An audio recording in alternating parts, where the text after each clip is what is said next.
right, hey y'all, welcome back to the channel. I'm a little late coming on, but it was for a good reason. Hope y'all are doing well. Thank you for everyone who has been checking to check in to see if the live has on, but you all doing well. Y'all, let me see what's going on here. Thank you. Okay, it seemed like as soon as I want lipstick to get on my teeth. It seemed like as soon as I come on and I'm talking, it seemed like there's an echo. Okay, can you all hear me and see me clearly?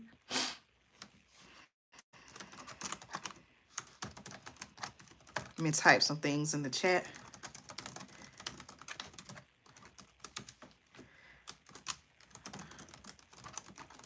You all please let me know you can hear me and see me, okay?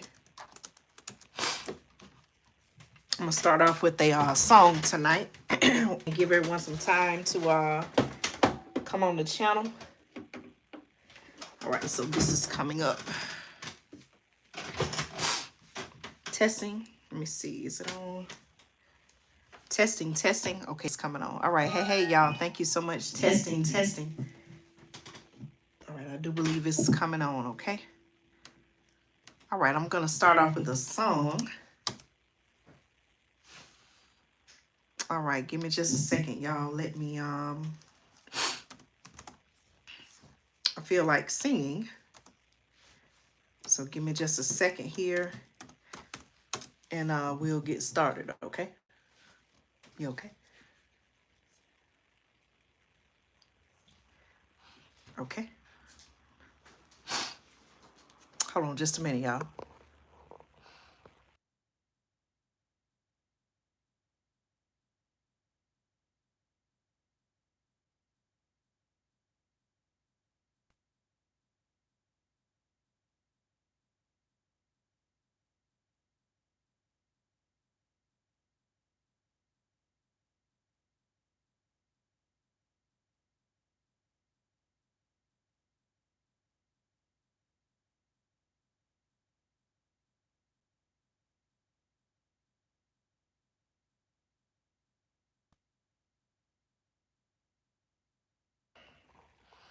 All right, y'all. Thank you.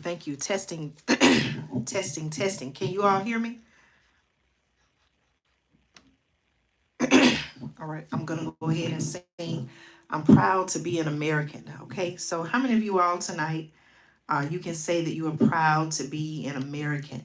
Okay, so maybe these words resonate with you as they do with me, but I think it's fitting that I start off tonight's broadcast singing these words. Okay, so feel free to join in wherever you're watching from. Thank you all so much. Okay. God bless the USA. Doesn't it seem like we need prayer now more than ever, y'all? Listen. If tomorrow all the things were gone, I'd work for all my life, and I had to start again. Thank you all so much for supporting me here on the channel, okay? I thank my lucky stars to be living here today, 'cause the flag still stands for freedom, and they can't take that away. And I'm proud to be an American, where at least I know I'm free. And I won't forget the men who died, who gave that right to me. And I gladly stand up next to you and defend her still today. 'Cause there ain't no doubt I love this land. God bless the USA. All right, you all please make sure you give this video a thumbs up to let me know that you can hear me and see me. All right, y'all. Listen. Lakes of Minnesota to the hills of Tennessee, across the plains of Texas, from sea to shining sea, from Detroit down to Houston, and New York to LA, where there's pride in every American heart, And it's time to stand and say, and I'm proud to be an American, where at least I know I'm free. And I won't forget the men who died, who gave that right to me. And I gladly stand up next to you and defend her still today. 'Cause there ain't no doubt I love this land. God bless the USA. Sing with me, y'all. And I'm proud to be an American, where at least I know I'm free. And I won't forget the men who died, who gave that right to me. And I gladly stand up next to you and defend her still today. 'Cause there ain't no doubt I love this land. God bless the USA.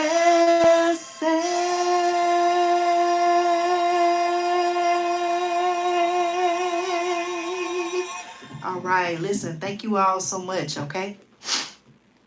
All right, welcome, Susan, okay? All right, let's see. Hi, Andrea. I was in basic training in the Army 40 years ago. Thank you so much for your service, your great service to our country, okay? Lee Greenwood came to Fort Jackson, wow, and sang this song in the mess hall. Wow, I know that was a treat, okay?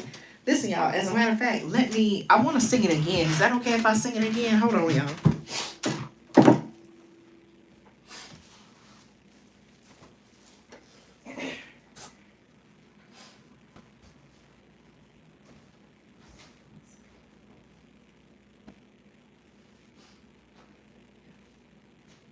And I'm proud to be an American, but at least I know I'm free. And I won't forget the men who died, who gave that right to me. And I gladly stand up next to you and defend her still today. 'Cause there ain't no doubt I love this land. God bless the USA. All right, listen, y'all. When I come right back, I'm going to sing the song. Give me a minute, y'all. Okay. Hey, everyone, tune in. Give me a minute. I need to run upstairs. I'll be right back. Okay. Give me a minute, y'all. Y'all get y'all something to drink, some water or something. I'll be right back. Okay. Thank you to everyone tuning in. All right.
Here. All right. Thank you all so much for your support.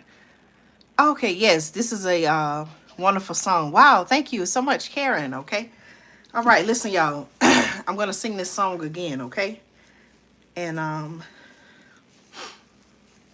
All right, so I know there. I hope I'm not breaking flag protocol by doing this. And what I mean by that is, I know there's a used to be. I think right when I was in when we were in school, there used to be a certain time of day where the flag had to be taken down.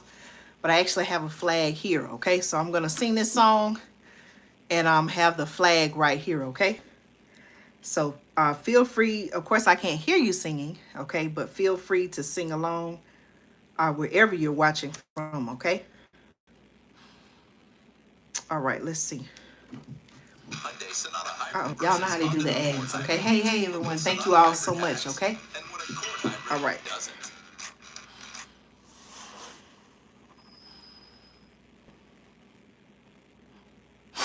All right, so I'm singing God Bless the USA, okay? By Lee Greenwood, okay?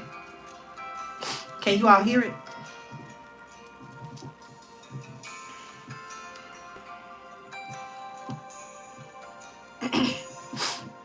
If tomorrow all the things were gone, I'd work for all my life, and I had to start again. Listen, make sure you're subscribed to the channel, okay? I thank my lucky stars to be living here today, 'cause the flag still stands for freedom, and they can't take that away. And I'm proud to be an American, where at least I know I'm free. And I won't forget the men who died, who gave that right to me. And I gladly stand up next to you and defend her still today. 'Cause there ain't no doubt I love this land. God bless the USA. God bless our country. Thank you all so much for your support, okay? From the lakes of Minnesota to the hills of Tennessee, across the plains of Texas, from sea to shining sea, from Detroit down to Houston, and New York to LA, where there's pride in every American heart, and it's time to stand and say, and I'm proud to be an American, where at least I know I'm free. And I won't forget the men who died, who gave that right to me. And I gladly stand up next to you and defend her still today. 'Cause there ain't no doubt I love this land. God bless the USA.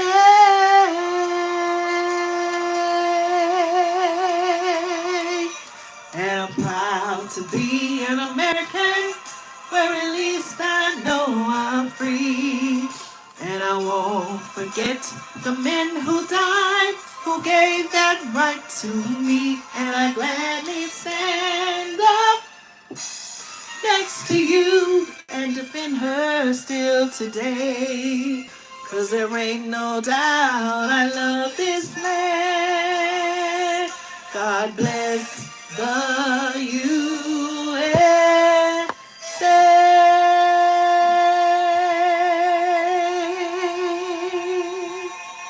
Thank you. God bless the USA. All right. Thank you all so much. Yes, thank you. Thank you to all of our great service men and women for your service to our great country. Listen, y'all, despite what some may say, despite what, some may believe, I am proud to be an American in a country where I am free. I have freedom. And for that, I am very grateful. Okay. All right. Listen, y'all. Thank you all so much for. Should I keep using the microphone? Should I not keep using the microphone? You all let me know. Is this too much? I can just talk like this. or I could talk in the microphone. Okay. You all let me know what works best. Is the microphone working best? Is there an echo? Or would you rather me just talk like this? I'm fine either way. Okay. As a matter of fact, I'll just talk the regular way. Okay. I don't necessarily want to hold anything in my hand. But listen, y'all. How many of you all? Okay. First of all, again, welcome to the channel. Okay. Some of you all probably maybe watching for the first time. I want to say welcome, welcome. I want to say welcome and thank you for all of my returning subscriber supporters. I want to say thank you all for coming back and staying up. Okay, I was actually on the phone right before the broadcast, right as I was about to hit the go live button. Okay, I got a phone call from someone who is very near and dear to me, someone I love. And she and I talked on the phone for almost about 30 minutes. Okay, so that's why I'm running late. And I said, you know what? I didn't want to rush off the phone or anything like that. I said, let me, just talk to her. I didn't even tell her what I had planned. And we just had a really great conversation. So it was another reminder to me to take time and whether it's talking to the ones you love, spending time with the ones you love, people that take time out to check on you. Okay, that's always very important. So you never want to forget those wonderful and great people that are a part of your life. Okay, so listen, thank you so much for staying up, coming back. Whoo, y'all, a lot has been going on over the past week or two, right? Listen, we're gonna get into all of that, y'all. But you see the thumbnail, you see the thumbnail. Okay, thank you. Right. I don't need a microphone. I'm just talking to y'all like we having a conversation, right? Okay, thank you. Listen, y'all, you see the thumbnail, okay? If you are not aware, okay, which I'm sure if you follow the channel, you're probably aware already that President Biden, it was recently announced this week that he would not be seeking re-election in this 2024 presidential election, where President Trump, okay, was likely his, I don't want to say running mate, but an opponent, okay, as well as Robert F. Kennedy Jr. Speaking of him, why don't, when we talk about, or when we think about the presidential election, right, why isn't he always mentioned? Okay, or is it just me? I very rarely, when they talk about the 2024 presidential election, very rarely do I hear his name brought up. Okay, it's either this person or that person. Okay, I normally hear about either Biden or Trump. Why don't they mention Robert F. Kennedy Jr. as the independent candidate? Okay,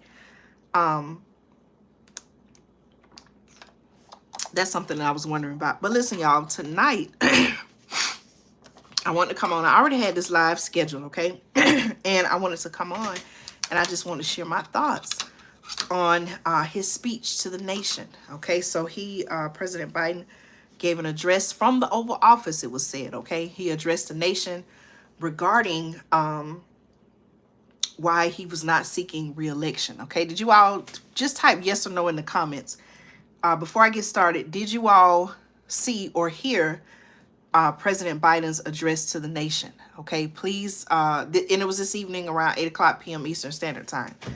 Did you watch his address, yes or no? Okay, can you all please let me know? That way I can know, okay, if I need to give a little bit more detail, or if you all pretty much listen to it and you already know what he said and you're just kind of wondering, okay, Andrea, what are you thinking?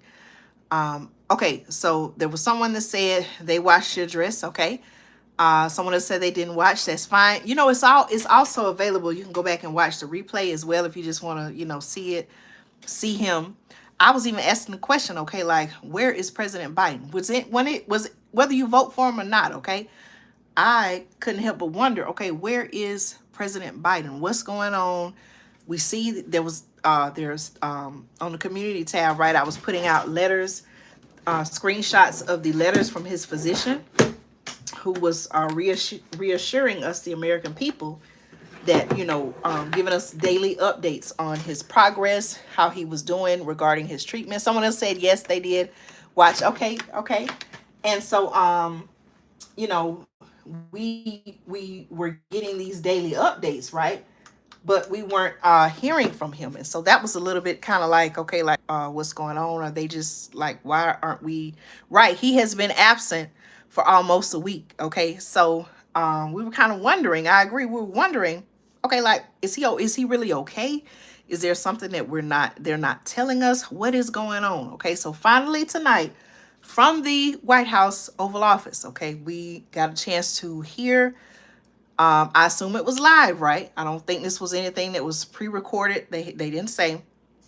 And so we got to hear from him live from the Oval Office, okay? Even though we only saw him in the camera, I later found out during my research that his family was right there in the Oval Office with him, sitting kind of on the side, okay? They weren't in the view of the camera.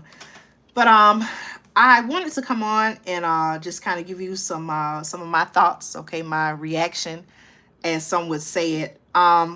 Let me just say this, okay? I'm not here to necessarily, I'm not here to like make fun of him. We all know that he is a man who is older in age. I'm not here to make fun of his age or anything like that, okay? I'm just going off of the facts, what I have already researched, what I saw tonight, and maybe some questions that I have going forward and about his future as he said, you know, stays the course and finishes out the next 6 months, I believe, of his term. Okay. One thing that stood out to me about what he said, you know, I had already asked questions about this same topic, right? In a previous video, and there had been a lot of speculation leading up to tonight's address. You know, were there, by some people, not all, but, you know, there were some concerns because he said there were 4 conditions that he would consider. Hello, everyone watching. Thank you all so much for your support. Subscribe, join our community. Is anyone watching for the first time tonight? Okay, is anyone tuning in for the first time? If so, welcome, welcome. And thank you all. Thank you all for your support, okay? There were a lot of speculations regarding his mental capacity. Some people were wondering because there were rumors, I guess you could say rumors, questions about his, if he were dealing with some type of cognitive decline, if there were really something going on with his health. And none of that was mentioned in tonight's speech. Did you all catch that? He said, from my recollection, he did not mention anything related to his health. He did not say anything about he was dealing with some type of mental or physical ailment that would prevent him from running for re-election. He basically, and the way I interpret it was, he was not seeking re-election because of the need to, I believe he said something to the effect of, and I could be paraphrasing here, passing the torch to a new generation, okay, in an effort to what he claimed was to save democracy, okay? What are your thoughts on that, okay? What are your thoughts on that? It was the first time I had heard that mentioned. Even when he was asked about it, I believe that most recently when he spoke to Ed Gordon, I believe it was an interview on the BET network, from my recollection, okay, I never remembered him even mentioning that, okay? The need if he were to step down, it would be to save the democracy or pass on to a new generation, okay? Have you all ever heard him mention that before? Now, I'm not saying that he hasn't. I'm just simply saying that I haven't heard it mentioned, okay? And so it raised a question with me, okay, well, are they, now, let me say this, okay? First of all of this is going according to plan, okay? I'm not going to sit here and say that any of this is new, okay? It may be new to you. It may be new to me. But listen, y'all, let me be real for a moment. You don't think for a moment here that somebody, okay, I don't know who the person is behind the scenes, pulling the strings, okay, putting the pieces in place on the board, if you want to call it that. But y'all don't think that this has been in a part of the play all along? Maybe he knew this all along, okay? And they're just now telling the public when they knew all along this was a part of the plan, okay? Someone said something seemed off about the speech. Would you care to share? from your point of view. Maybe it could give us something to think about as well. Um, Again, we did not hear anything as much as, think about this, y'all, as much as the media has what seemed like try to put in our minds that he was dealing or could have been dealing with some type of they call it cognitive decline, right? That was not even the topic of tonight's speech. That wasn't even mentioned. Am I right or wrong, y'all? Okay, I could be. I tried to go back and listen to it a few times so I would have some talking points, but he didn't mention that at all. Okay, it was more so the need to unify his party, right? He said, these are some of the words he said. He spoke about the need to unify his party and pass on the torch to a new generation, okay? Why did he say that? Why did he say pass on the torch to a new generation? Do you think it has anything to do with the fact that, and I'm trying to think about the timing of all this, right? I can't now all of a sudden I can't remember if President Trump announced, so this is my question. Did President Trump announce J.D. Vance as his vice president candidate before or after it was announced that Biden would not seek re-election? So this is what I'm saying, y'all. J.D. Vance, in my research, he's, I guess maybe who you would say would be from the younger generation. I don't believe he's 40 yet. He's, I think, 39 years old. So maybe to some people, for the Republican Party, he would represent a new generation. So do you think that the Democratic Party, do you think that they had to turn to our Vice President, Kamala Harris, as someone from the young generation in order to win this re-election? Okay, what do you all think about that? Okay, I'm just wondering.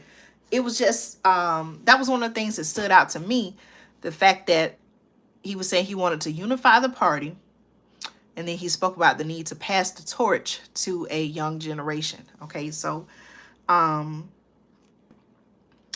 what are your thoughts on that? Okay, as a matter of fact, he was quoted as saying, okay, and I have a quote here. He said, and I quote, "I have decided the best way forward is to pass the torch to a new generation. That is the best way to unite our nation." Okay, I may have said earlier, he said to unite his party, to unite the nation, it says. Okay, what are your thoughts on that? And by him not running for re-election, is that by itself alone going to unite our nation? Okay, don't we need more put in place in order to do that? Some people may say, hey, it won't ever be united. Okay, people are certainly entitled to their own opinion. I'm just asking you. Okay, here's some other things that he said tonight in his speech. He said, and I quote, "The defense of democracy is more important than any title." He also said, and I quote, "I draw strength and find joy in working for the American people. But this sacred task of perfecting our union is not about me." Okay, these are in the words of President Biden. He said, it's not about you. He said, it is about you. He said, it's about you, your families, your futures. It's about, and he said, and I quote, "we the people." Let's see. This is what he also said, y'all. He said, and I quote, "The great thing about America is here. Kings and dictators do not rule. The people do. History," he said, "is in your hands. The power is in your hands. The idea of America lies in your hands." Okay, it almost seemed like, y'all, I thought, now, the fact that he said kings and he said, "The great thing about America is here. Kings and dictators do not rule." Okay, we don't have that structure where we have a king or queen or a monarchy, I believe it's called. Y'all have to help me out. It's been a while since I had social studies and all that, right? History. We have a system where we have a president, correct? President, and then we have an executive, legislative, judicial branches of government, okay? But then he said, kings and dictators do not rule. He said that the people do, okay? Now, based on some things that have been put in place in the past, When we think about mandates, okay, when we think about other policies, okay, things that have been put into place or attempted to be put into place, right? You would think that it's taking power away from the people. Now, here's a question I want to pose to you and get your thoughts if you care to share. Now, he's saying that the power is in the hands of the people, but I find it kind of questionable, I guess you could say, the fact that the people did not get to choose or vote on who they want to be their Democratic nominee. Okay, what do you all think about that? Is that taking power away from the people? Is that some type of voter suppression, if you want to talk about it? How is it? And is anyone really looking into that to see exactly what's going on? Is there something that they're trying to hide? Are they even being truthful? Was this speech tonight, was it something that was scripted? Is there some other agenda happening? Is there something else going on? Hey, I'm just asking questions, right? Is there something else that's going on, that's really going on, other than what he said tonight in this speech? Okay. Again, like I said, y'all, I've watched, whether you believe it or not, okay, I pay attention to both sides, okay? I hear what this side said, I hear what that side says, and then I draw my own conclusion, right? I have not heard him say prior to tonight that he would step down in order to pass the torch on to a new generation and unite the nation. That was not one of his criteria as to why he would step down. Okay, he made it seem like it would be because of a medical issue. I think one time he said if he heard it from God. Another time he said something about getting hit by a train, and I'm like, why would he say that? These are all things he said in interviews, y'all. And that's why I say, in some of his most recent interviews, I was wondering at this point, was he okay? Because in some of his most recent interviews, he was like, sometimes he would be snappy at the reporters. He would kind of say things that were like, okay, like, why did he say that? Where did that come from? Like, what is he talking about? It would be a lot of those type of moments. So I just, it makes me wonder, okay, like, what's really going on? Some other things that were said, let's see. Now, here's something that also came out, y'all. Okay, it says the Biden team planned Wednesday's speech to give his voice time to recover. Okay, now I didn't know that. It looks like, they carefully looked at the timing of everything. Okay, can you all still hear me and see me? Let me check on something real quick, y'all. Are y'all still able to hear me and see me? Give me just a second here.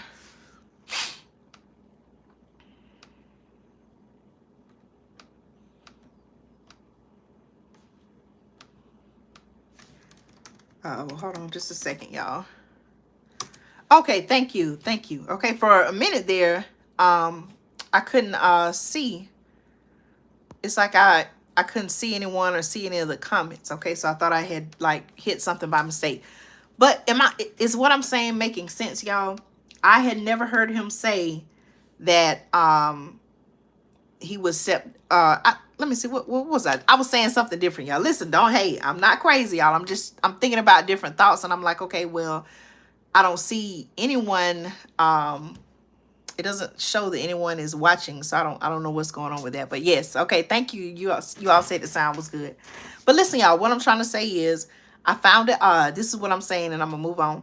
I found it odd that he said tonight that he was moving on to pass the torch to a new generation. He's never said that before, okay? That wasn't one of his criteria as to why he would move forward, okay? Now, it did come out, okay, in the news, according to my sources, that the Biden team planned Wednesday's speech to give his voice time to recover, okay? Now, that's according to a senior advisor.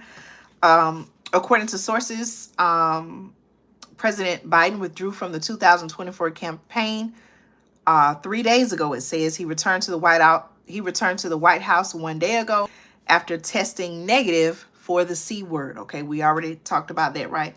But my sources say his aides planned his primetime speech for tonight 28 hours after his return to allow Biden's voice to regain its strength after his bout with the C word. Okay, that's according to a senior advisor who spoke to the news. The Oval Office address is anticipated to be a defining moment, okay, in Biden's one-term presidency, which caps off a decades-long career in public service. The White House built in that extra recovery time for Biden so that he could deliver his address with force, strength, and conviction they believe the moment commands. Okay, did you get that from his speech tonight? Okay, let me say it again, y'all. Okay, again, they pretty much planned the Wednesday speech. They're saying they wanted to give his voice time to heal, and the Oval Office address was anticipated to be a defining moment. Okay, so the question I'm asking you is, was tonight's speech, in fact, a defining moment in Biden's one-term presidency after him having a decades-long career in public service? And it says the White House, my sources say the White House built in the extra recovery time for Biden so that he could deliver his address with the force. So I'm asking you, in his speech tonight, did he display force, strength, and conviction? Okay, that's what they wanted by giving his voice time to rest and planning all of this for tonight, which is Wednesday, July 24th. Okay. Several people have come out to give their remarks about his speech. Let's see.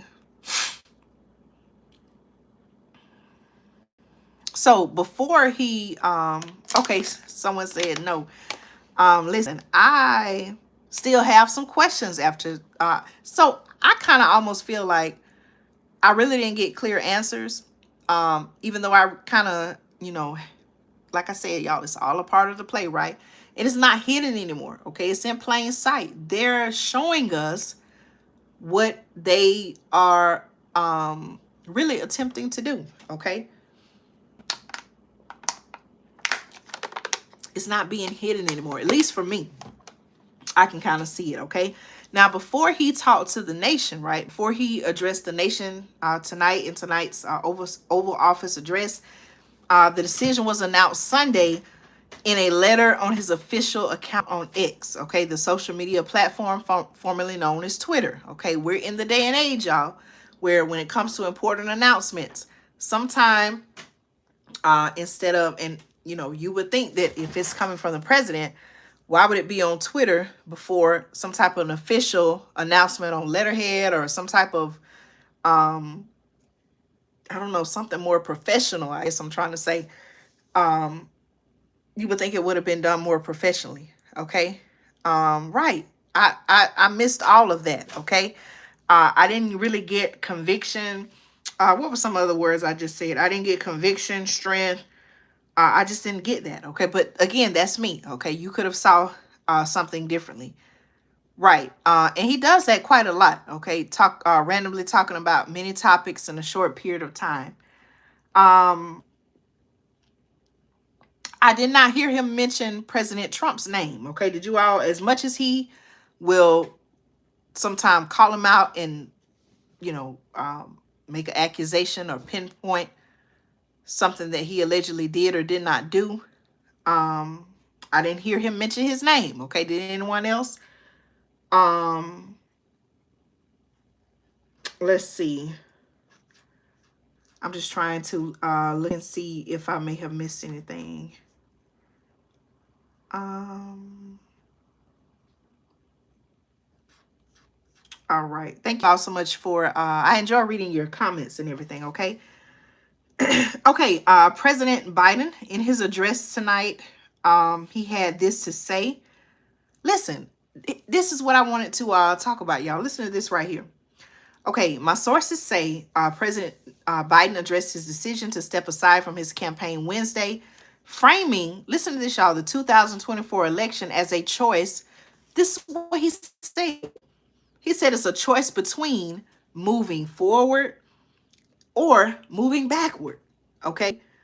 Between hope and hate, and casting his decision as a matter of democracy, okay? He also went on to, now, so before I move on, what is he really saying, okay? Is he saying that So this is the question that I have, okay? In him saying that, right? So who which group, who is he saying, if we're on this side, we move forward, but if we're on that side, we move backward? Backwards to what? Okay, what is he talking about there? Hope and hate. So if we choose to um it based on our policies, right, or whatever it is that you choose, if we support this group, we're supporting hate, but if we support that group, we're supporting hope. Is that what he's saying? What was that about, y'all? Now he also said, and I quote, he said, "I revere this office, but I love my country more. It's been the honor of my life to serve as your president, but in defense of democracy, which is at stake," he said, "and is more important than any title, I draw strength and I find joy in working for the American people." That is what he said. Okay, so defending the democracy. So do they believe that if you support another group, right, or another party, that democracy is going to be taken? There's going to be hate and not hope, that you're going to move backwards instead of forward? What does he really mean by all of that? Those are some questions that I have. Um, Let me see some other points that let's see. Oh, now he kind of fumbled when he said this. Okay, so he said America's going to have to choose between moving forward or backward, between hope and hate, between unity and division. Okay, so again, is he saying that if you support this group, you're about unity? But if you support that group, you're about division? He also said we have to decide, do we still believe in honesty, decency, respect, freedom, justice, and democracy? In this moment, he said, we can see those we disagree with not as enemies. And he kind of got tripped up here, but he said, but as fellow Americans. I believe I know the answers to these questions because I know you, the American people, and I know this: we are a great nation because we are a good people. So one thing that some people could say both parties do this, right? They tend to use certain words to describe their group, and whatever the opposite of that word is, they use it for the other group. So from what he said, I get the point that he's trying to say that his party, okay, is about freedom, justice, democracy. If you want those things, he is saying, hey, the way I interpret it, he's saying, hey, support us, come join us, vote for us. But if you're about division, or if you're about hate, or if you're not about unity, then you're with the other group. Okay, is that what you all get from that? This is what he said, y'all. Okay, another reason why he is stepping down, not stepping down, but not seeking re-election. He said, and I quote, "Nothing can come in the way of saving our democracy. That includes personal ambition." Okay. He said, and I quote, "I believe my record as president, my leadership in the world, my vision for America's future, all merited a second term." Okay. But he says, nothing can come in the way of saving our democracy. That includes personal ambition. Okay. And then that's when he says, "So I've decided the best way forward is to pass the torch to a new generation. That's the best way to unite our nation." Okay. Now, when I hear all of that, y'all, I'm just like, wow. We look at some of the things, I've always asked questions. Okay. It seemed like the person who at the time would be their number one opponent, the person to beat in the election, President Trump, they brought all these convictions. I've never seen anything like this before, y'all. Have y'all? They brought all these allegations against him, charges. They're trying to take him down. They tried to take it down, and they tried to take him down, it seems, by bringing all these charges against him, having him arrested, possible jail time, prison time. They tried all that. They're raiding his home, searching documents. Mar-a-Lago is what I'm speaking about. And then it's been so many things, y'all. With this recent, what's being described as an attempt on his life. Okay, notice how I said it's being described as an attempt on his life. Still a lot of questions surrounding that. I feel like I'm missing something. It just seems like now, okay, and I'm going to talk about this. He's uh, there was a bill introduced, or I'm sorry, yes, a bill introduced by Benny Thompson, Representative Benny Thompson, to possibly take away. They're saying that Trump was the target of that bill, but they're looking at ways to take away what's, I think, referred to as presidential immunity. Okay, he mentioned the Supreme Court, some of the things that he's focused on. President Biden mentioned some of the things that he's focused on these last 6 months. He brought up Supreme Court reform, y'all. Guess what? Some of that presidential immunity is a part of that. Okay. Someone asked a question earlier. I didn't mean to not address your comment, but let's see. No clear answers. He was randomly talking about many topics in that short period of time. I agree. Was he forced out under pressure? A coup of sorts. Right. That's what I'm saying. I am asking the question, is anyone investigating what really happened? Okay. How is it? And like I said, you know how we voted in the primaries, those who chose to vote, you voted in the primary who you wanted to be your top candidate, right? Isn't that how it went, y'all? In the primary election, you got to vote. Okay, we want to choose this person to be our party's nominee. It went like that, right? So for all the people who voted for Biden, that's who they were expecting. Okay. Now all of a sudden it has changed. So I would like to ask the people, okay, those who voted for Biden, how do you feel? Do you feel somehow betrayed in your vote? Do you feel slighted, or do you feel like, wait a minute, we don't get a chance to do this vote again? Is everyone in agreement that they want, those who want to vote Democrat? Certainly they have the right to do that. I'm not here to criticize anyone. You do what you want to do, okay? But do those people, I wonder, do they feel, how do they feel about having someone just put, how do they feel having the person that they voted for, who they thought was going to be running for president again? How do they feel now that that person has been potentially replaced with Kamala Harris? Okay, from my understanding, it's been said that she, I think, has broken a record with fundraising, the amount of money she's raised, fundraising in a 24-hour period. I believe she's on track. Correct me if I'm wrong, but I believe she's on track as far as having enough delegates to be the nominee. All this happened very quickly, it seems, or did it? Okay. The question I'm asking is this something that has been planned? And if so, who's pulling the strings? Okay. Who is putting the game pieces on the board? Okay. What's really going on is my question. Okay. Thank you all so much for your comments. I think that's a good point. Okay. Was he forced out under pressure?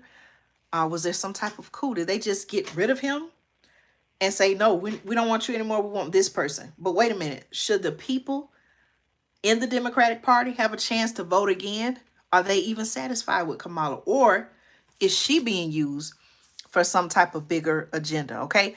Now, let me say this, okay? It has nothing to do with the color of her skin. It has nothing to do with her race. It has nothing to do with her gender. Okay. I believe that it would be good. Okay. I'm not saying it would be a bad thing for a woman to be president, but who would not want to one day see a female president? Okay. The question I have, okay, is she the best candidate for president? What I even asked myself, I wonder, what would she be like as a president? And as I previously have said in my videos, make sure you go and watch them on the channel. She's very likable, it seems, by celebrities, sororities and fraternities. She has a lot of people that have all of a sudden, yes, I agree, okay, quickly, very quickly, just like that. A lot of people, I don't even know who all these people are, right? A lot of people have gotten behind her to back her. I'm not saying she's a bad person. I'm not saying that she's not deserving of all of the favor that she's shown. I'm not saying any of that. But when I look at her record, okay, as a vice president, because that's what I've known her as, I don't know too much about her career as the attorney general, I believe, in California, prosecutor. But as a vice president, I cannot think of anything significant, fundamentally beneficial that she has done in her role as vice president that would make me feel like, yes, we got to have her as president. Do you think that so many people? So to the person who asked who made the comment, which I agree, it's so interesting how quickly so many people are backing her. Um, do you feel like it is because she is a black woman? Do you feel like it is because she is a black woman who is in a sorority? Okay, I believe she is in Alpha Kappa Alpha sorority. I believe Black Greek organization. For those who may or may not know what a sorority is, she even came out. I mentioned this in a previous video. She came out to a Beyonce song called Freedom. Okay. And I saw an article previously where it said that before she did her campaign speech, make sure you watch my thoughts on that as well. She, had to get permission to play the song. Okay. I guess that's like the legal thing, part of the music business. You have to get permission. Someone has to give you permission. You have to have the rights to play the song. Okay. But she does have a lot of support. Now, with that, I do want to ask the question, okay, with her having so much support so quickly, should the, excuse me, should the, should President Trump and his campaign, should they be concerned is the question I want to ask, okay? Wow. Oh my goodness. I did not know that. Okay. Captain introduced something new to the chat. I did not know she went there. Okay. I had not heard that previously. So, I just, again, if anyone can think of something fundamentally beneficial to the American people that she has done in her 3.5 years as a vice president, please let me know, because I would like to learn. Okay. I would like to learn, but I just cannot think of anything she has done. Okay. She has shown me, for me to be like, yes, she needs to be our next president. Okay. This country, y'all, even this speech tonight let me know, wow, like, our country is in a lot of trouble. Our country is just the words he was saying, like, hey, either we're going forward or backward, hope or hate, like just those words alone, the fact that he used those words and was trying to create, maybe create like a thing to where people feel like, oh, I can't vote this way because they're going to be about hate and division, trying to trick people's mind to believe in that. I feel like it's a very dangerous thing. Right. She, I believe, is from the state of California, right? And it seemed like California is at the forefront of a lot of these new initiatives and things like that. So someone said she promoted the EV school buses, right? Electric vehicle. So I don't know. So it really seems like they're on a mission now to save what, as I quote, save our democracy. He also said that Americans must unite to protect the country. He said, and I quote, this sacred task of perfecting our union is not about me, it's about you, your families, your futures. It's about we the people. Now, on the other side of that, right, I would say that members of the Republican Party say that as well. Okay. Did you all know that in the state of California, speaking of California, Governor Gavin Newsom just passed a bill where basically if the child in the school for some reason decides to, they're a he and they want to be referred to as a she, the school doesn't have to notify the parent. Did you all know that? That is something new, and it's being challenged. Okay, not everyone is in agreement with it in California, but some people, okay, in the Republican Party, who don't support that, they feel like, hey, wait a minute, our children are at risk if we allow these groups of people to continue to support these initiatives and things like that. So, I would argue that even though he said those words, it's not only his party that feels that way. The other side, or I would just say maybe the Republican Party, the other party. How many parties are there, y'all? Democrat, Republican, we see the independent. I don't know much about the others, okay? But there are people, I would say, in the Republican Party who feel like it is about them, their families, their future, and that is why they are working so hard to challenge and to stop some of these. Sometimes people like refer to them as woke, or sometimes people will say these different agendas, right? But you can share your thoughts on that as well, okay? Also, let's see. Biden also commented that the United States has, and I quote, come so far since his inauguration in 2021, recovering from what he described as the worst pandemic in a century, the worst economic crisis since the Great Depression. And listen to this, y'all. I said, well, wow, why did he mention that? Listen to this. He said, and the worst attack on our country since the Civil War. Now, why did he, first of all, why did he put in our minds to say, hey, what attack was he talking about? I wonder really what he was talking about when he said the worst attack on our country since the Civil War. He didn't really make that part clear, but again, I'm saying, well, wow, why who is he talking to that he wants to put in their minds?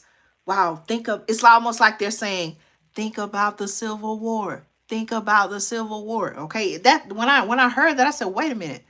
Why does he want people to think about the Civil War? What is he associating the Civil War with? Okay. What do y'all think he was talking about when he said that? The worst, he said, and I quote, okay, President Biden said Wednesday night during his address that the United States has, and I quote, come so far since his inauguration in 2021, recovering from, and I quote, the worst pandemic in a century, the worst economic crisis since the Great Depression, and he also mentioned the worst attack on our country since the Civil War. What was he talking about? And why does he want people to think about the Civil War? Okay.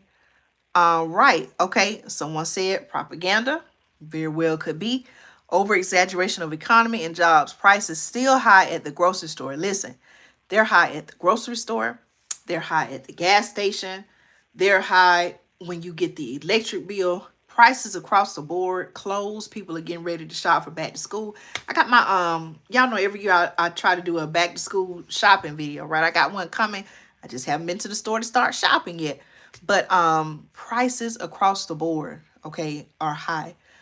Speaking of grocery prices, it almost seems like, y'all, when you go to buy meat at the grocery store now, you really gotta really make some decisions, okay, dude.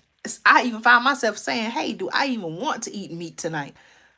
Meat prices, chicken prices, y'all, are just outrageous. Hey, it did sound like some mumbo jumbo, right? But that is what he's saying, y'all. This is what he said too, and I quote, we came together as Americans, we got through it, we emerged stronger. He said more prosperous and more secure. He even said, and I quote, today we have the strongest economy in the world, creating nearly 16 million new jobs, a record. This is what he's saying, y'all. Now keep in mind, some of y'all just said it was an over exaggeration of the economy and jobs. Price is still high. But he's saying to him, okay, whatever statistics, whatever analysis he's looking at, whoever is giving him the data, right? The data, they're telling him, he's telling us, he wants us to believe that we have emerged stronger, more prosperous, and more secure. Now, here on the channel, speaking of security, I have talked about whether it be cybersecurity. There are people within our own officials within different government agencies who have been sounding the alarm. Is he talking about border security? He said that we are more secure, y'all. I have a video coming right now. This is not being talked about because of all of this election and politics and things like that. Y'all, there's a crisis going on at the U.S.-Canada border, okay? There are more migrants pouring in at the U.S.-Canada border. I'm going to give y'all an update on that tomorrow, okay? All these things are happening. How are we secure? There are concerns about cybersecurity. There are concerns about our national security right here on our home front, okay? How is it that he's saying now our economy is the strongest and we have people paying $5 and $6 a gallon for gas, 2 pieces of chicken, a chicken breast, in a pack is like $14. What are families, big families, families of 5, 7? How are they going to, how are they getting by? Um, how can you say that when there are people who are more and more people, okay? They're dealing with more and more people who are becoming homeless, okay? Who have temporary shelter, okay? Even under certain guidelines and criteria, those who live in extended stay hotels or motels, shelters, they're considered homeless by different criteria.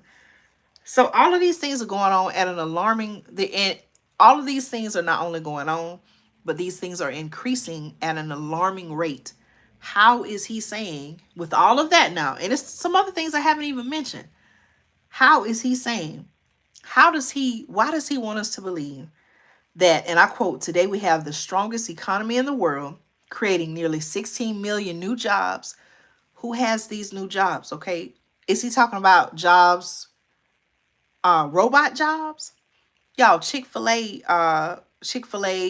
here in the metro Atlanta area, they have a robot now that will deliver. I don't know how they do this, but the robot is actually on the street driving, delivering the food. Okay.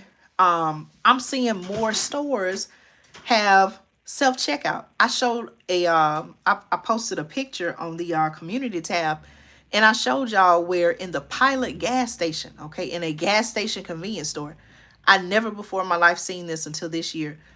They have self checkout in the gas station. Have you ever heard of that? Known that? So he's saying they're creating nearly 16 million jobs. Are these human jobs? Because I'm seeing a whole lot more robot labor. I'm seeing a whole lot more self checkout lanes in the stores, and y'all, and I'm saying I see it, but I show it to y'all too on the channel, because if just in case you don't see it in your area, I still want you to be aware this is what's going on in some of these larger cities. And I've even talked about on the channel, there are a lot of places, jobs that are closing down. Okay, clothing stores, restaurants, Walmart's are closing stores, Big Lots are closing stores, Kroger and Albertsons are closing some stores. But yet he's saying that we have 16 million new jobs. Okay, he's saying that's a record. Okay, also he's saying wages are up. Maybe that's true for some, but not all. Okay, inflation continues to come down. The racial wealth gap, he's saying, is the lowest it's been in 20 years. Y'all, I could talk about that in a whole nother video, okay? He's saying that we're literally rebuilding our entire nation. This is what he wants us to believe, y'all. It's very concerning. He also talked about he described it as modest beginnings. Growing up in, I believe he said, Scranton, Pennsylvania, Claymont, Delaware. Let's see. He said, and I quote, "That's what's so special about America. We're a nation of promise and possibilities, of dreamers and doers, of ordinary Americans doing extraordinary things." Okay, that was a good quote. That was probably one of the true things about what he said. Okay. Let's see. Right.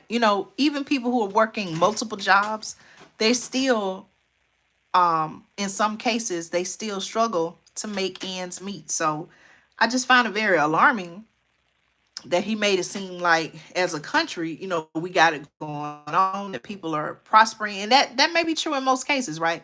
But there are so many people who are struggling right now due to rising food prices, gas prices, increased costs, whether it's childcare, different reasons, right?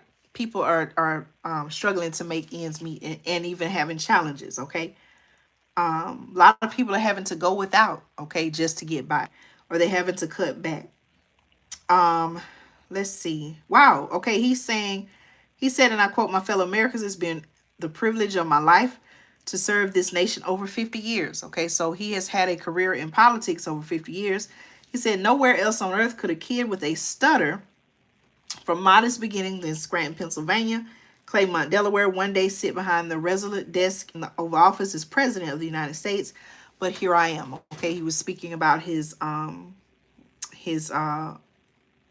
I guess you could say, his upbringing. Okay.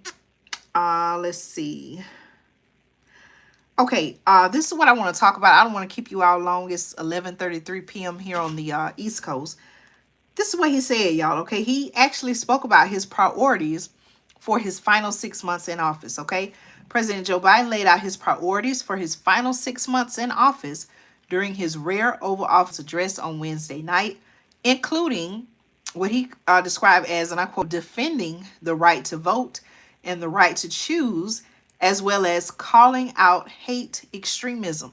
Okay, he said, and I quote, the next 6 months will be focused on doing my job as president. He said, and I quote, that means I'll continue to lower costs for hardworking families, grow our economy.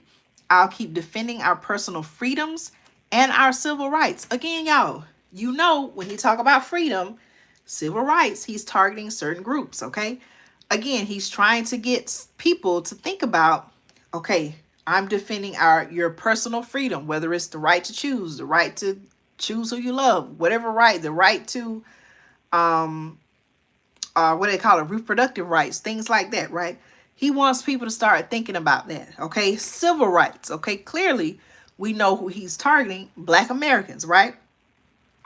This is what he's saying. I'll keep, and I quote, I'll keep defending our personal freedoms and our civil rights, from the right to vote to the right to choose. He also said, and I quote, I'll keep calling out hate extremism, make it clear there is no place in America for political violence. Okay, remember I told you that's a new term now, political violence, or any violence ever, period. Okay, Biden continued highlighting the domestic policies he will work on. Okay, he highlighted his international priorities, which include both working to end the war in Gaza and stopping Russian President Putin in Ukraine. He said, and I quote, I'm going to keep working to end the war in Gaza, bring home all the hostages, he said, and bring peace and security to the Middle East and end this war, okay? He also said, and I quote, we'll keep rallying a coalition of proud nations to stop Putin taking over Ukraine. This is what he's saying. He said, we'll keep NATO stronger and more powerful and more united than at any time in all of our history, okay? That is what he said, okay? He also praised Vice President Kamala Harris, whom he endorsed on Sunday. And he said, I've made my choice. I made my views known. I want to thank our great Vice President Kamala Harris. He's described her as being, and I quote, she's experienced, she's tough, she's capable, she's been an incredible partner to me and leader for our country. Now the choice is up to you, the American people. You make that choice, okay? Again, I asked the question, did they really make the choice? Because him stepping down, maybe I shouldn't say step down, okay? Maybe I should just say him not seeking re-election. She's now being put at the forefront, but is that even what the people in the Democratic Party want, okay? I hope I'm saying something that makes sense, y'all. Am I making sense tonight? Let's see. What else? Anybody else? Anything stood out from his speech? Anything stood out? Anything that you have a question about? Someone said our country is falling apart and he is more concerned about what other country... I'm sorry, let me read it again. Someone said our country is falling apart and he is more concerned about other countries' affairs and not fixing our issues, right? You know, not saying that we can't help other countries or other nations in their time of need, right? But you got to still help your own. There's a lot that can be done with billions of dollars here in our own country versus continuing to just, money out the door, right? That's a good point you made. Okay, let's see. Anything else stood out to you all? It was said that White House officials watched Biden with tears in their eyes, okay? One White House official said many around them had and I quote, tears in their eyes because they really love him, okay? The speech, they said, was, and I quote, beautiful. He's really giving his heart and his soul. He was also described by one official as being a really good man. And one senior White House official said watching the president speak was bittersweet. Okay, so I imagine for those who have worked with him for many years now, developed a friendship, maybe they feel like he's a part of their family. It may have been a very emotional night for some people, okay? He's a career politician. Is there a regular job he held? Could he even relate to any everyday working class person. Right. I don't know much about, he shared a little bit about his upbringing. I don't know. Those are all good questions. I just don't have the answers for them. Let's see. Right. It starts at home. Okay. We got to take care of home, right? We got to take care of our home front. Okay. I believe it was said afterwards that the staff moved out to the Rose Garden to greet President Joe Biden, who plans to come outside after the remarks. Okay, that's according to a White House official. A source watching with the staff said there were many tears over the course of the remarks, which ended with a cheer of support for President Biden. Okay, everyone gave a roar when he ended. Did y'all think he was nervous? I probably could imagine maybe he was a little bit nervous. He is human, right? He may have been a little bit nervous, and so maybe he felt, I don't know, I don't want to put words in his mouth, but maybe he felt a sense of relief afterwards, and the love, the people that were there to love and embrace him. Okay. Let's see. Okay. All right. First Lady Jill Biden. Okay. I wondered where she was or how she felt in all of this. Again, I told you all in the beginning that it was said that First Lady Jill Biden and their children were in the Oval Office as Biden addressed the nation. First Lady Jill Biden, Hunter Biden, and some of President Joe Biden's grandchildren sat in the Oval Office as he addressed the nation in prime time to explain his decision not to seek re-election. Ashley Biden, the president's daughter, sit next to the First Lady. Some of his top advisors, including Mike Donilon and Steve Ricchetti, were also in the room. White House Press Secretary Karine Jean-Pierre and Communications Director Ben LaBotte also watched from a monitor in the back of the room. Listen, y'all, I don't speak about her that much. This is the lady, she has the curly hair, right? Curly hair. Karine Jean-Pierre, the White House Press Secretary, she normally has, I want to say maybe daily briefings, but she usually leads the White House press briefings that you can, catch daily, or, I want to say maybe it's daily or every other day. I'm not sure how often it is. But she actually went on The View. Did anyone see her interview on The View? I don't watch The View, but I've seen, clips of it before, but somehow I came across a clip of her speaking on The View, and I just thought that was kind of odd, like the timing of everything with President Biden announcing that he had the C word, diagnosed with the C word, and then him being absent for some days, and then announcing that he would not be seeking re-election, and then all of a sudden she shows up on The View. I just thought that was kind of odd. But when you get a chance, if you're interested, look up Karine, Karine, Jean-Pierre, that's Jean, and then hyphen Pierre, and The View, okay? And just look at her interview on The View. I was going to speak about that in another video, but I was wondering, like, why did she go on The View? But she claimed that they had booked her appearance on The View weeks before all of this happened. And I'm like, okay, come on now. I don't know about that. That's, again, the timing is very questionable, okay? Let's see. But that's pretty much it, y'all. Where do we go from here? Again, I take the approach of, don't put your complete trust and faith in man. To me, it's very clear. They're not hiding it anymore. They're just letting you know, hey, this is what we're doing. And they're going to do whatever they got to do to make sure that what they want to get done will get done. And so that in itself is concerning, but they're not hiding it anymore. Do y'all feel like that, or do y'all feel something different? It's not. It's in plain sight now. It is in plain sight. Dr. Jill Biden. I say First Lady Jill Biden. She actually has a doctorate degree. She put out a statement. Jill Biden offers her gratitude, or First Lady Biden offers her gratitude to the president's supporters. First Lady Jill Biden offered gratitude to those who supported her husband in her first comment on President Joe Biden's decision to step aside from his re-election campaign. She said, and I quote, "To those who never wavered, to those who refused to doubt, to those who always believed, my heart is full of gratitude," she said in a handwritten thank you note that was posted to social media, okay? She also offered an implicit endorsement to Vice President Kamala Harris, okay? Do you all believe at the end of the day, when all is said and done, she will be the official Democratic nominee?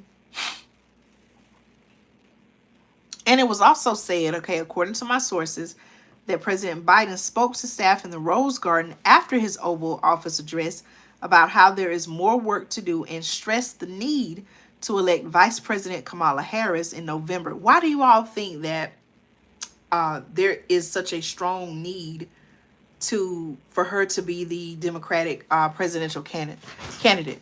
Are they trying to, do you all think it's a move to, and I'm just going to say this, do you all think it's a move to get and keep the black vote? What do you think that's really about? Why are they putting her out of all the people maybe that could be eligible? And if so, who do you think would be some other candidates? Okay.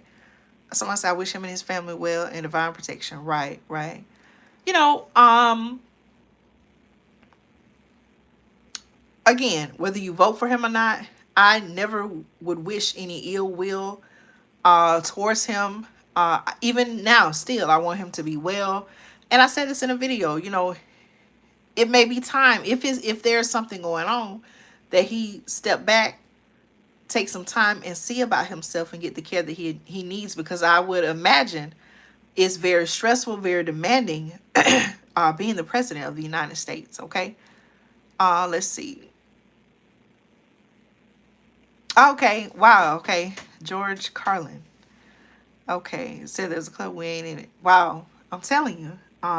These things, it's not being hidden anymore, okay? Let's see. They even said that President Trump, okay, he had some words to say. They said, actually, according to my sources, former President Donald Trump bashed President Biden's Oval Office address Wednesday. He said, and I quote, this is according to a post on Truth Social, and I quote, Trump said, and I quote, crooked Joe Biden and lying Kamala Harris are a great embarrassment to America, according to President Trump. And he said there has never been a time like this. Okay, so that is in the words of President Trump. That is what he had to say about the speech.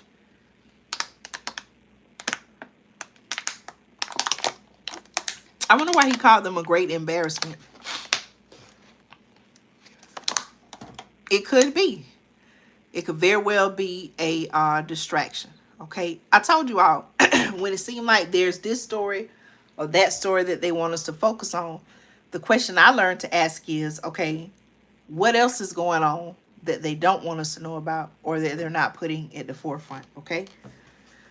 Any other final thoughts or comments, y'all? Any other final thoughts or comments? Vice President Harris, she is on a, I believe, campaign run, maybe. She was in Houston, and it was said that she watched President Biden's Oval Office address from Houston, where she is expected to speak on Thursday at the American Federation of Teachers 88th National Convention in Houston, okay?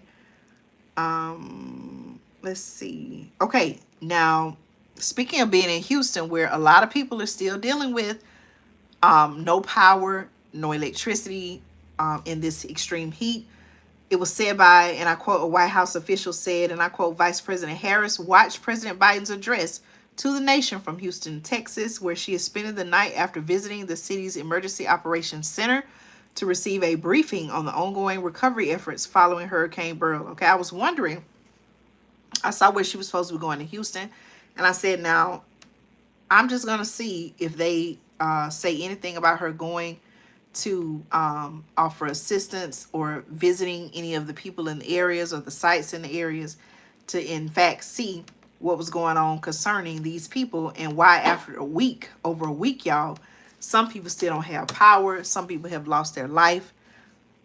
They need some help in Houston, Texas, okay? And so, let's see.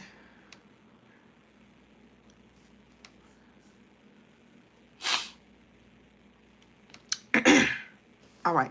You all let me know, do you all have any questions, comments? I appreciate you all so much for tuning in tonight. Again, y'all, if you have not already subscribed to the channel, please subscribe, join our community, share your thoughts. I have several videos here on the channel full of knowledge and information. So even if this is your first time tuning in, please make sure that you subscribe, and look at the many other videos that I have, okay? Let's see what else here.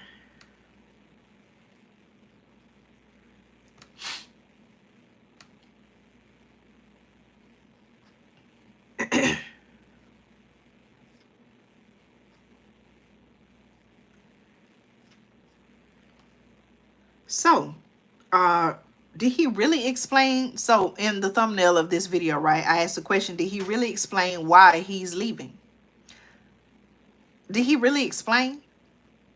Do you all feel like you have, after tonight's message, do you have a clear explanation?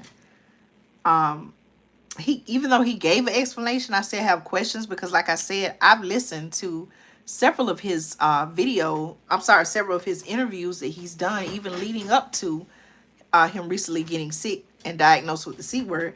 He never brought up the fact about the need, from my understanding, he never brought up the fact about needing to pass the torch to a new generation. That's a new concept, a new idea as far as I'm concerned. I agree. No clear explanation at all. Now, another question I have is, do you feel that it should be investigated as to if he is capable of finishing out his term? I think there are some questions about that, legitimate questions people should be concerned about, and people have the right to ask. Should it be looked into if he can in fact carry out the remainder of his term? That's what I'm here for, okay? To let you all know what are some other things that are going on while we are being distracted, okay? There's still things that are happening, okay? And I'm going to be putting out some more videos here on the channel to let you all know, hey, while they are talking about this and they want us to think about this, these are some things that are actually going on, okay? Now, again, as I said, President Biden mentioned Supreme Court reform. Let me talk about that a little bit, y'all, before I conclude tonight's live. Biden, okay, is said, according to my sources, to be seriously considering proposals on Supreme Court term limits, ethics codes, okay?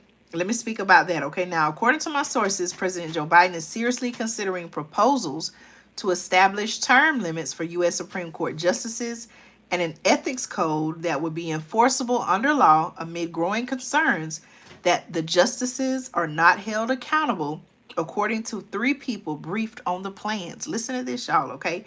It will mark a major shift for Biden, the former head of the Senate Judiciary Committee, who has long resisted calls to reform the High Court, though since taking office, he has been increasingly vocal about his belief that the court is abandoning what is called mainstream constitutional interpretation.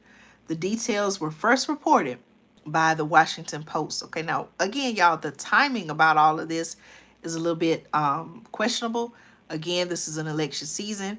We already see, from what I feel, we already see how they're trying to do President Trump and all the strategies and some people call them tricks, but all the strategies they tried to implement so that it could end up in their favor. But is it working? Is it really working? Has it worked? Every time it seems like he's hit some type of roadblock, right? He's been able to somehow overcome it or work through it to where it somehow still works out in his favor, okay? Listen, y'all, according to my sources, any changes would require congressional approval, which would be unlikely in a divided Congress. But with Republican nominee Donald Trump bragging, my sources say, about putting the 3 justices on the High Court who are now part of the conservative majority, Biden's call for major changes could help animate his voters, okay? Biden is also considering, my sources say, calling for a constitutional amendment that would eliminate the broad immunity for presidents. Thank you all so much for the thumbs up. I appreciate you all, okay? Listen, Biden is also considering calling for a constitutional amendment that would eliminate the broad immunity. Listen to this, y'all. That would eliminate the broad immunity for presidents granted by the court in its most recent term, okay? After Donald Trump claimed he was immune from prosecution for his actions on Y'all know what happened on January 6th, right? When what they describe as a mob of supporters violently, they're saying, descended on the U.S. Capitol. Okay, the people who gave this information were not authorized to speak publicly, okay, about proposals that have not been finalized, and spoke to the Associated Press on condition of anonymity. Okay, listen again, y'all. Those are things that are going on while we're talking about this, and they putting this right there in front of our faces, just like this, right? Look, pay attention to this. These are things that are going on behind the scenes. Okay, President Trump did put justices in place. And for those who were not aware, the Supreme Court justices, they serve they're in that role for life, right? They until they end up retiring, or for whatever reason they're no longer able to serve. They don't have to do like a 4-year term every 4 years run. They're trying to go in and make some changes, y'all. Okay, that lets me know if the conservatives are now the majority, they don't want that. Okay, they want to put some of their liberal thinking, liberal minded people in to support and establish and implement and carry out their agenda. Okay, so they're looking at it like, as long as the conservative is a majority and they're there, they're looking at like, we're never going to be able to do this and do that. So now they're working to make some changes with that. Y'all know something else that I've been doing some research on. I haven't even put this out in a video, but really, I believe this is going to come down to the Electoral College. So I wouldn't be surprised, y'all, if they're actually trying to make some changes to the Electoral College. Okay, do you all know that when we go and we cast our vote in November, we're not directly voting for the president? Did you all know that? We're not directly voting for the president, okay? Did you all know that? Yes or no? When we go to cast our vote in the presidential election, right? November, what is the date this year, y'all? November, let me look at the calendar. Is it November 5th? We're not directly voting for president. Did you all know that? Do you all really understand the process of selecting the president? That's done by the Electoral College. So if they're really trying to, which it seems now, if they really are seeking to defend democracy and move forward, they describe it,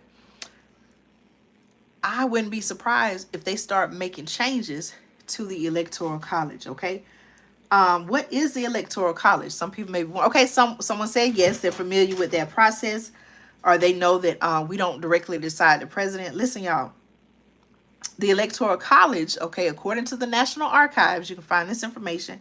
The Electoral College is a process, not a place.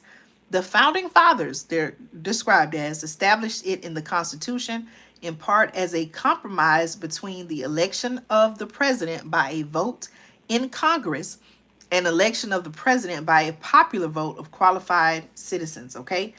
The Electoral College process consists of the selection of the electors, the meeting of the electors where they vote for president and vice president, and the counting of the electoral votes for Congress. Okay, I'm going to, as a matter of fact, this is so important, I'm going to put it in a video here on the channel, but we don't directly, we're not, when we go and vote in November, it may look like we're voting for the president, but we're not directly casting our vote for the president. We're more so doing that to show how the electors, how they will be decided, rather, okay? Not decided, but how they will vote as well, okay? I hope that makes sense, y'all, but I'm going to put that out in a separate video. So listen, y'all, what I would say is, okay, pay attention, continue to pay attention to what's going on, okay? Many of you all, and I read your comments on the channel, you are already hip to, and you know that this is just part of the play. They're not hiding it anymore. It's in plain sight. Pay attention to the things that are going on that they don't really talk about, that they don't want us to know about. Someone earlier mentioned distractions. Okay, there are a lot of distractions now. There are more distractions that are coming. I'm going to keep doing some research on the the popular vote exactly. And my question is, do they even have to follow the popular vote? Okay, there are some instances where, and I believe they said this about President Trump in 2020. I believe they were trying to say that he didn't get the popular vote, but somehow he was selected by the Electoral College. He was voted as the president. Okay, even though he did not receive the popular vote. Please correct me if I'm wrong, but I believe that is how the 2020 election played out. Okay, so listen, we already see Biden mentioned tonight. Okay, and please know that by him mentioning the Supreme Court reform tonight, that's something that has already been in the works. Okay, this is not a new idea that all of a sudden he woke up today and decided that he was going to. That's one of the things that he was going to work on for the next 6 months. They've been working on that. Okay, how do I know that? I've read about this before. That wasn't the first thing. Tonight wasn't the first time me hearing that. Okay, I was just like, wow, they're actually saying it now. They're actually telling people about it now, when in actuality, they've already been working on this. Okay, this is a topic that has been brought up. So Supreme Court reform, okay, we know they're going to try to work on that. Okay, we know that they're trying to utilize, or they're trying to use this, they're trying to do something with the presidential immunity. It just so happens that now with these convictions, okay, against President Trump, they're somehow going to try to tie that in together as a way, I think, to try to disqualify him, discredit him, keep him from running. And even though they haven't said it, I don't know if they will say it, but I wouldn't be surprised if they try to make some changes to the Electoral College. Okay. Any final thoughts, questions, comments? Let's see. More people, of course, will have thoughts on what they felt, how they feel, just as we did here. Many people will come out and speak about their thoughts on President Biden's speech tonight.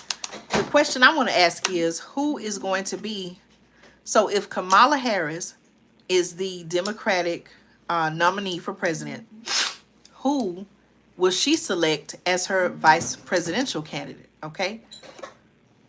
Okay, thank you. Thank you for correct. That's what I was thinking. It was said that he did not win the popular vote in wait a minute, I said 2020. Was this 2016?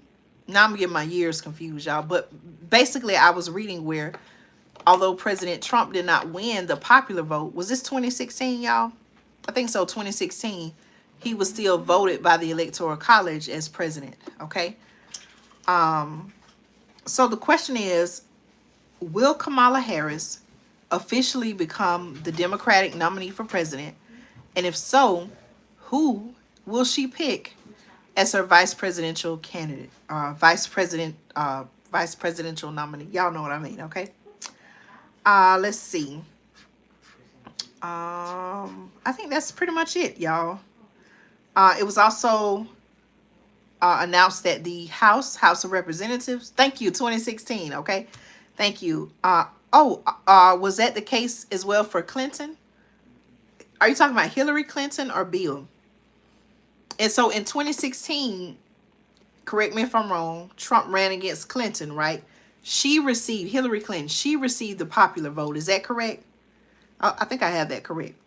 Although she received the popular vote. Oh, okay.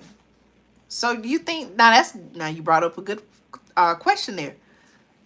So then that would be two women for the first time ever holding the two highest offices in our land. So do you think there would be, so are you saying you think it would be Kamala Harris for president and Hillary Clinton possibly for vice president?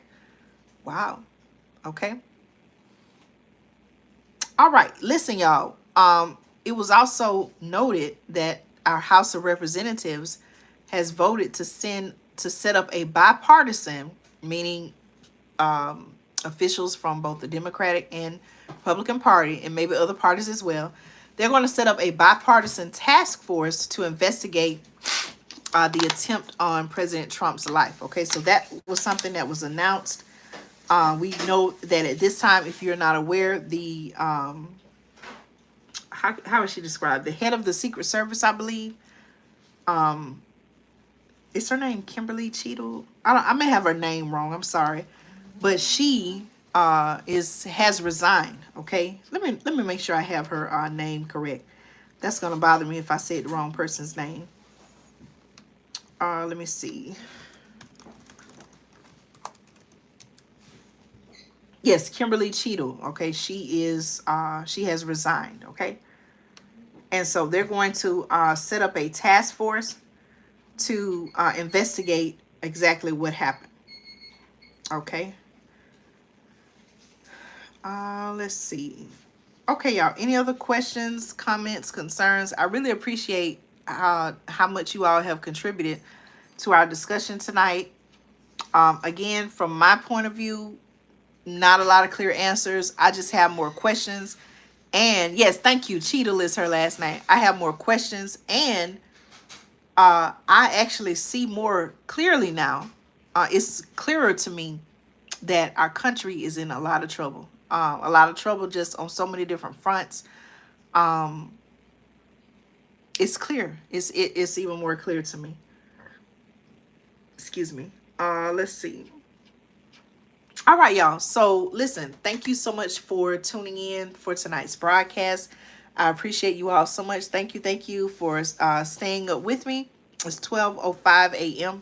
here on the East Coast here in Georgia. And I will be back here on the channel with more news and commentary you can use. Listen, some of you all, someone had asked a question earlier, what are some other things going on while we're distracted? I'm going to be speaking about many different topics on the channel. There's some other things that are going on, things that are not being talked about, things that are coming. Okay, here in Georgia, one thing I've noticed, even over this past week, every day. Now, there was a period where it seemed like there was no rain. But now, y'all, over the past, it seemed like several days, every day, there has been rain showers. There have been thunderstorms. There have been lightning. There are some parts in the metro Atlanta area. People were forced out of their homes. They had to be rescued by boat, y'all, because of the flooding. Okay, so several areas were under flood warnings. And so a lot of things are happening. Okay, there's still a lot of recalls. The number of recalls is absolutely alarming. Okay, what is, again, I'm asking the question, what is happening to our food supply? Someone said they're spraying the skies every day here in South Carolina. Listen, y'all, people, I don't even think people would believe the things that they're actually doing, the chemicals that are being sprayed in the sky and in the atmosphere. That in itself is alarming. It seems like it's one big test. It's one big experiment. It's not anything that it seems like is being done to help people in that regards.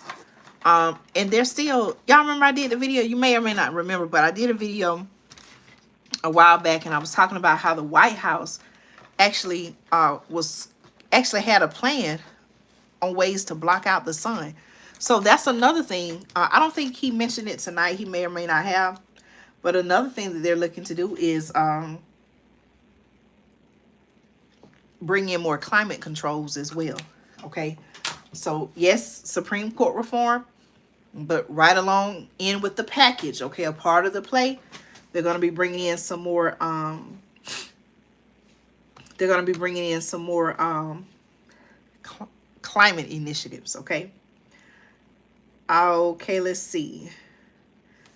I just see a report here. It says Kamala Harris has narrowed down her VP shortlist as 2 candidates emerge as front runners. Okay.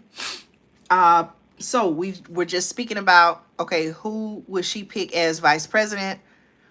I'm telling you, yeah, he's a part of that too. Okay. He has gone from solving viruses or doing things with viruses on computers to actually All of a sudden, it seemed like he's become maybe a scientist. He's trying to save the world in that regard. Okay, so he has his hand in a lot of different areas, is what I'm saying. Okay, I thought that he was a more of like a computer software technology person. Now all of a sudden he is venturing off into farmland. He's involved in some ways in the food industry. And now, okay, maybe I need to research that, but someone said he's recommending putting chalk in the sky to block the sun. Okay, apparently what they're saying is that the world is becoming so warm. I even saw an article, y'all, and I'm gonna talk about this in the video. They're saying that by the year, I forgot by what year, but sometime in the future, some years from now in the future, they're even saying that water from the ground, okay, water from the ground, spring water, maybe water from aquifers, they're saying that it's going to be too hot to even drink. Now think about that, y'all. What do they really want us to believe? Okay, it's quite alarming. So I have an update, y'all. Earlier we asked a question: who would Kamala Harris, if she were to become if she were to be named as the Democrat Party nominee for president, who would she pick as her potential vice presidential nominee or vice president candidate? This is whose names have been mentioned, y'all. Okay, I don't know them. One person name I've heard, but I'm not too familiar with them. Pennsylvania Governor Josh Shapiro and Arizona Senator Mark Kelly have emerged as frontrunners for presumptive Democratic nominee Kamala Harris's choice of vice president. Okay, both men, my sources say, are from key battleground states in the 2024 presidential race and have a history of defeating candidates endorsed by Donald Trump at the ballot box. Okay, so it sounds like they're being very strategic about who they pick, the names that they mention. Again, y'all, it's all part of their play. Okay, now a source close to the campaign, newly rebranded as Harris for President, told ABC News that the vetting of potential running mates had begun. Of the candidates being considered, I'm being told, as well as Shapiro and Kelly, are Roy Cooper of North Carolina and Andy Beshear of Kentucky. Okay, however, sources say the process is unlikely to be finalized by August 7th, when the virtual roll call is scheduled to come to an end. A source familiar with the process told the outlet. Some say that Shapiro as a good candidate. Some may see Shapiro as a good candidate for the ticket as a fellow state attorney general. The 51-year-old is highly popular as the governor of Pennsylvania and enjoys the support of plenty of Republicans as well as Democrats, sources say. Okay, in 2022, he beat what is described as, my sources say, the ultra MAGA, Doug Mastriano, whom Trump had endorsed. He has received high marks for his handling of multiple crises, including the train derailment in East Palestine, Ohio, which borders Pennsylvania, and more recently, the attempt on President Trump's life at a rally in the town of Butler. Okay, y'all, listen, people in East Palestine, Ohio, are still dealing with the situations there. Okay, someone said yes, rain every day, right? Every day, and power outage. A lot of people, grocery stores, places are dealing with power outages. Okay, dealing with power outages. Okay, a lot of things are happening, y'all. I got to get back on looking at what's happening in international news. I know I saw a headline, I believe yesterday, about the country of Ethiopia. If I'm not mistaken, Ethiopia is a country in Africa, and I believe they had some landslides. Something happened there, and I need to do a video and talk about what's happening there. Let's see. My sources also say, as the state attorney general, Shapiro focused heavily on combating crime in Pennsylvania, which has at times rankled progressives in the way Harris's record as a prosecutor has. In addition, when Trump sued Pennsylvania to challenge the 2020 election results, Shapiro beat him back in lawsuits, is what it says. Okay. So again, they're being very strategic. If this is true, right? It seems like they're being very strategic in how they line up their people for the play. Okay. Let's see. Kelly, a Navy veteran and astronaut husband, former Congresswoman Gabby Giffords. Okay. Um, is she the one that something? I think something happened to her, but she survived. Is that? I've heard her name. I don't know much about her. And you know what? I'm actually, as you said that, right. Okay. As you said that, I just read that. Okay. So listen, U.S. Senator Kelly is a 60-year-old former astronaut and Navy combat pilot. Okay. Karen, I'm actually, just as you were typing that, I just saw that. Okay. It says he won his seat in 2022, roundly defeating Republican challenger Blake Masters. Another Trump-backed ultra MAGA is what is being described, who, like J.D. Vance, is what is being described as a disciple of venture capitalist Peter Thiel. Okay, it also says that Kelly stepped into politics after his wife, former Congresswoman Gabby Giffords, suffered an injury. I'm trying not to say the word right. Okay, somebody just said it. She had a head injury and was forced to severe head injury, right? Severe wound to the head, and was forced to retire in 2011. Since then, he's become an outspoken advocate for ending gun violence. Okay, which I remember. President Biden seemed like he did remember. I do remember him saying something about protecting the children from gun violence, an issue that will almost certainly be key on Harris's agenda. Okay, so even though, right, okay, exactly, yes, that's what I was referring to.